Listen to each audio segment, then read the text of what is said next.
Kasih karunia dan damai sejahtera dari Tuhan Allah Bapa kita dan dari anaknya Tuhan Yesus Kristus menyertai kamu sampai selamanya. Amin. Selamat pagi saudaraku, selamat memuliakan Tuhan dengan semua aktivitas kita yang baik dipandu firman-Nya dari 1 Yohanes 2:8. Tapi saya akan bacakan dari ayat 7 sampai dengan ayat 11. Demikian firman Tuhan. Perintah yang baru. Saudara-saudara yang kekasih, bukan perintah baru yang kutuliskan kepada kamu, melainkan perintah lama yang telah ada padamu dari mulanya. Perintah lama itu ialah firman yang telah kamu dengar. Namun perintah baru juga yang kutuliskan kepada kamu, telah ternyata benar di dalam Dia dan di dalam kamu. Sebab kegelapan sedang lenyap dan terang yang benar telah bercahaya. Barang siapa berkata bahwa ia berada di dalam terang, tetapi ia membenci saudaranya, ia berada di dalam kegelapan sampai sekarang.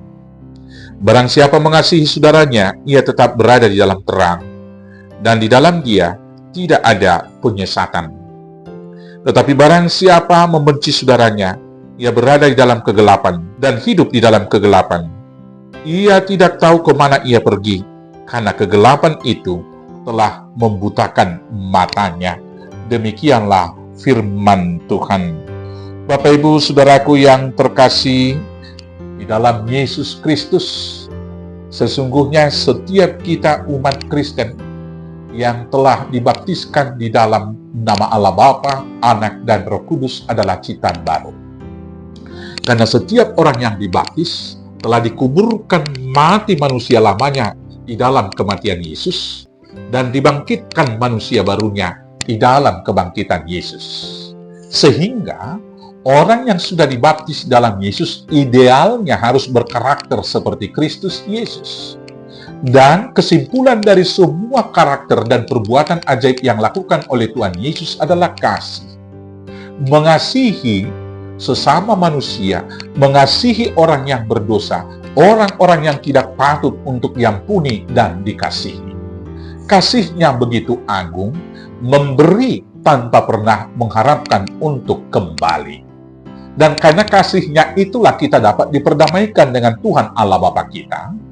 Dan dengan perdamaian dengan Bapa kita, ketika kita diperdamaikan dengan Tuhan, maka kita diberangkatkan supaya mampu hidup berdamai dengan sesama. Maka seseorang yang sudah hidup baru adalah orang yang hidup di dalam kasih. Dan orang yang hidup di dalam kasih tentu bebas dari rasa iri, bebas dari rasa benci, dan bebas dari rasa dendam. Orang yang hidup di dalam perasaan yang iri dan benci dan dendam adalah orang yang di dalam kegelapan. Orang yang hidup di dalam kasih sama seperti orang yang hidup di dalam terang yang dapat mengetahui arah tujuan hidupnya. Arah tujuan hidupnya adalah dia harus menjadi berkat dan berguna bagi orang lain. Itulah arah tujuan hidup Kristiani. Dan orang yang hidup di dalam terang akan dapat melihat keindahan di sekitarnya. Dapat melihat kebaikan-kebaikan dari orang-orang bahkan yang membencinya. Maka dengan demikian, masih ada titik terang untuk mengasihi dia.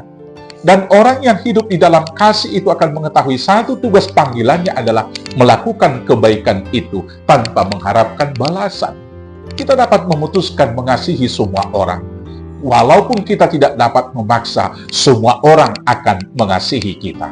Tetapi tindakan mengasihi semua orang, keputusannya ada pada kita. Sama seperti Tuhan Yesus, yang mengasihi semua orang, baik yang jahat dan yang baik. Walaupun semua orang tidak mau untuk mengasihinya, karena sampai sekarang masih ada orang yang menolaknya.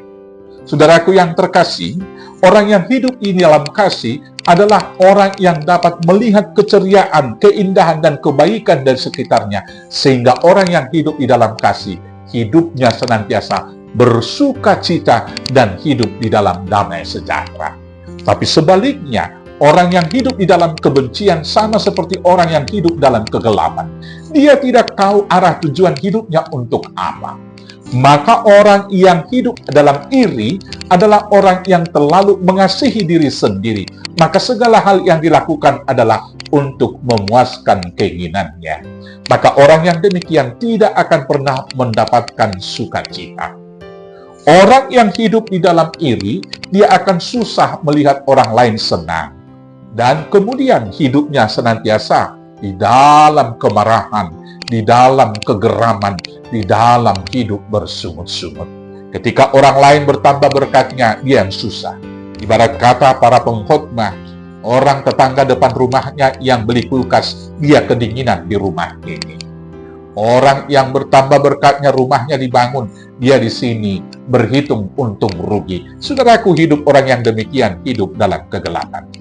Orang yang hidup dalam kebencian, dia tidak akan dapat melihat keindahan kehidupan, sehingga dia tidak dapat mau menerima orang lain. Dan orang yang hidup dalam kebencian dan dendam, dia tidak akan pernah dapat bersuka cita dan berdamai sejahtera. Karena dengan dirinya sendiri juga, dia tidak berdamai sejahtera. Dan orang yang demikian adalah penyesat. Karena itu, saudara-saudaraku yang terkasih, hiduplah dalam hukum yang baru.